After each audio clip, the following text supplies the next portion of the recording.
Hello everyone and welcome again. So today in this video we will solve the master cadre question paper of year 2017 और जो मेरे पास booklet है that is booklet B. Okay, so let's start the first question. So the first question is eigen function for a rigid dumbbell rotating about its center have a phi dependence of the form psi phi is equal to a e raised to power iota m phi, where m is a quantum number and capital A is a constant.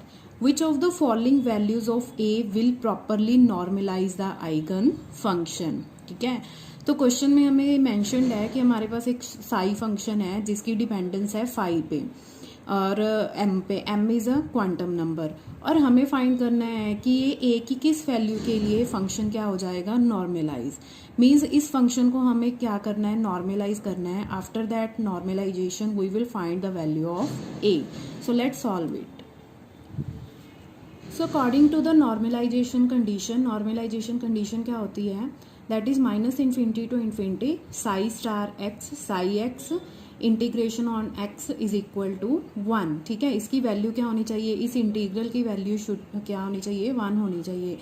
Normalisation का मतलब क्या होता है कि अगर हम dx range में अगर हम पार्टिकल को फाइंड करें तो उसकी प्रोबेबिलिटी क्या होनी चाहिए, हमारे पास 1 होनी चाहिए. मीन्स वो पार्टिकल वहाँ पे फाइंड होना चाहिए. ठीक है, अब ये तो कंडीशन है नॉर्मलाइजेशन की एक्स में. एक्स कौन से कोऑर्डिनेट होते हैं हमें पता है, x y z are Cartesian coordinates.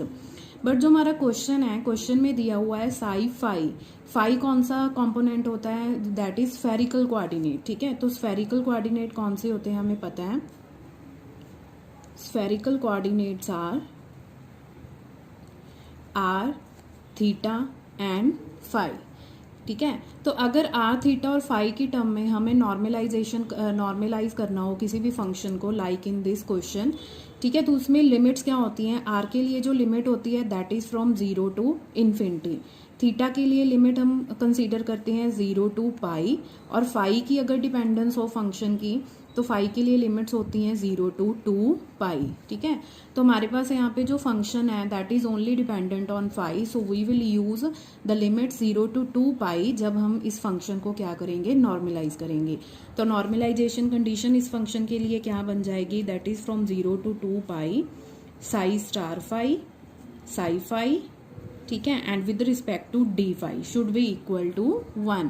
अभी इंटीग्रल हम सॉल्व करेंगे and we will find the value of A.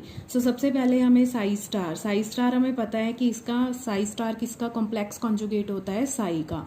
So psi हमारे पास है a e raise to power iota m phi. और हमें पता है कि कॉम्प्लेक्स कॉन्जुगेट कैसे निकालते हैं कि जो आयोटा वाली टर्म्स हैं वो किस में चेंज हो जाती है, that change in minus iota.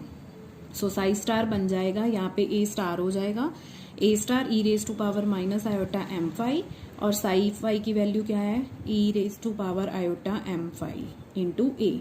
D phi is equal to 1. ठीक है, तो ए और ए स्टार क्या है हमारे पास कांस्टेंट है, सो वो इंटीग्रल से बाहर आ जाएंगे. तो हमारे पास इंटीग्रल में क्या बच गया, 0 to 2 pi e raise to power minus iota m phi into e raise to power iota m phi d phi is equal to 1.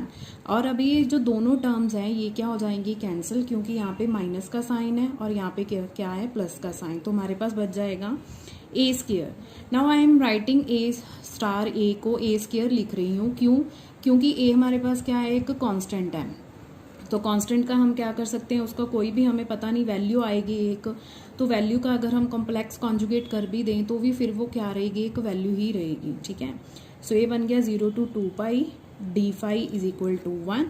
This implies a square. D phi की इंटीग्रेशन क्या हो जाएगी, phi from 0 to 2 pi is equal to 1.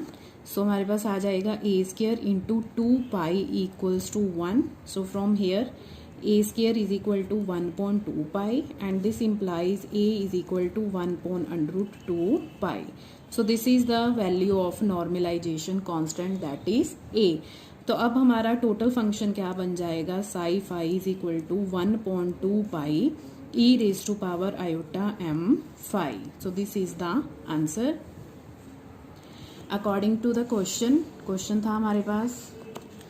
Option क्या हो जाएगी इसकी, C. So the C option is correct.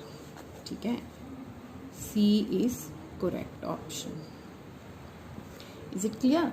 सो इसी तरह से अगर कोई भी हमें नॉर्मलाइजेशन कांस्टेंट फाइंड करना हो तो हम इसी तरीके से उसको इंटीग्रेट करेंगे। We will substitute the limits and the values and we can find the normalisation constant.